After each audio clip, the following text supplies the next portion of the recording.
లోకి వెళ్ళొచ్చేమో, అప్పుడు నిజంగా ఐఏఎస్ అవ్వచ్చేమో. అట్లాగే అయిపోతుంది. ఇదంతా సహజ సిద్ధమైన ఇష్యూ. కాకపోతే ఇక్కడ పాయింట్ ఏంటంటే ఇటు అనుకున్నది అటెందుకు వెళ్ళారన్నది. అంటే ఇక్కడే ఒక చిన్న లాజిక్ కనబడుతుంది. ఇప్పుడు డీజీపీ నియామకాల సంచి మొన్న కూడా సుప్రీంకోర్టు సీరియస్ అయింది. మామూలుగా అప్పట్లో సుప్రీంకోర్టు ఒక ఆదేశం ఇచ్చింది ఏంటంటే ఎవరికాళ్ళు అంటే పోలీస్ వ్యవస్థ బాస్ డీజీపీని మన గుప్పెట్లో పెట్టుకుంటే చాలు, మన వాళ్ళందరినీ కాపాడుకుంటూ ఎదురోళ్ళందరి మీద కేసులు పెట్టుకుంటూ ఏడిపించవచ్చు. ఇది విపరీతంగా జరుగుతుంది మన 2 తెలుగు రాష్ట్రాల్లో కూడా.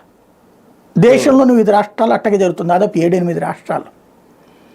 దాని గతంలోనే సుప్రీంకోర్టు ఏం చెప్పిందంటే సీనియర్లుగా ఉన్నటువంటి వాళ్ళది ఒక 5గురు లిస్ట్ తయారు చేయాలి, కేంద్ర ప్రభుత్వం దగ్గరికి పంపించాలి. 5-10 మందో ఓ లిస్టు కేంద్రానికి పంపించాలి.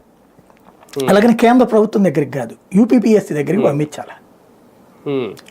దానికి ఒక బోర్డు లాగా ఏర్పాటు చేశారనమాట.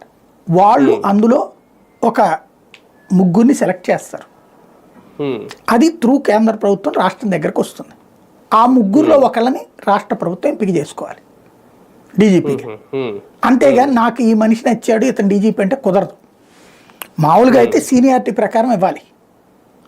ఆ సీనియారిటీ ప్రకారం మన ద్వారకా తిరుమలరావు గారికి ఇచ్చినప్పుడు హరీష్ కుమార్ గుప్తా